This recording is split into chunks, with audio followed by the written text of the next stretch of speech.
I was horrified to discover that my belly button had disappeared. Strange bruises were appearing on my thighs, and even my toes were becoming webbed. The most terrifying part was I could peel off many scales from my legs every day. I didn't dare tell my parents and had to secretly go to the hospital for a checkup. After the doctor arranging me for a blood test, I saw her making a secretive phone call. Fearing I'd be treated like a monster and experimented on, I ripped out the needle and fled right away. I was spiraling, unable to understand why this nightmare was happening to me. Later, I started to be extremely thirsty, even having to add a lot of salt to the water to be able to drink it. But what truly broke me was losing control of my instincts. I found myself staring at the pet goldfish, suddenly thinking they looked delicious. Before I knew it, I had snatched one and stuffed it into my mouth. Once I realized what I had done, I was so terrified that I spat it out immediately. I finally realized that something inside me was waking up as I grew. I tried to act normal and went to school, but there just happened to be a biology lab class that day. I tried to focus on the teacher, but I was fixated on the fish we were supposed to dissect. To me, they looked like a gourmet feast. Once the bell rang and everyone left, I couldn't hold back. I grabbed a piece of raw fish and began devouring it. But a classmate walked back in and saw everything. I had no choice but to threaten her into silence.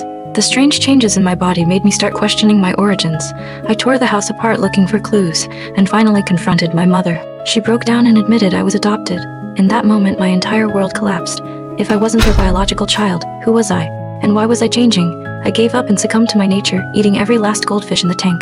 Hoping to cheer me up, my friend Lily invited me to a party. But midway through the party, someone screamed that Lily had fallen into the lake. Without a second thought, I dove in to save her.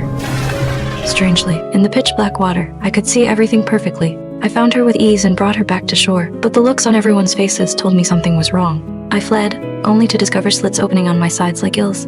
Back home, I tried using tweezers to rip off the scales, desperate to stop this cruel transformation. I couldn't bear the thought of becoming a monster. But when I tried to stand, my legs had already fused together like a fishtail. I collapsed into total darkness. When I woke up, a massive tail had completely replaced my legs. I struggled, praying it was a hallucination. But the physical pain told me this was real. I felt like a fish stranded on a beach, dying of despair. But the instinct to survive still made me crawl toward the bathroom. I turned on the tap and finally felt myself coming back to life. I submerged myself completely, letting the water overflow until it flooded the room.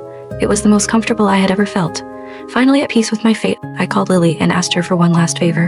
When she saw me, she froze exactly as I expected. But she didn't afraid of me. I asked her to take me to where I truly belonged. Along the way, I stared at the city lights through the window, knowing I would never see them again. Lily drove all night until we reached a remote beach. I called my parents one last time to say goodbye. There was so much I didn't want to let go of, but I just could no longer be an ordinary girl. After a final hug with Lily, I turned and crawled toward the ocean. As the seawater completely enveloped my body, the mutations that had caused me so much pain no longer felt scary. Out there, I wasn't a freak. The sea was my home.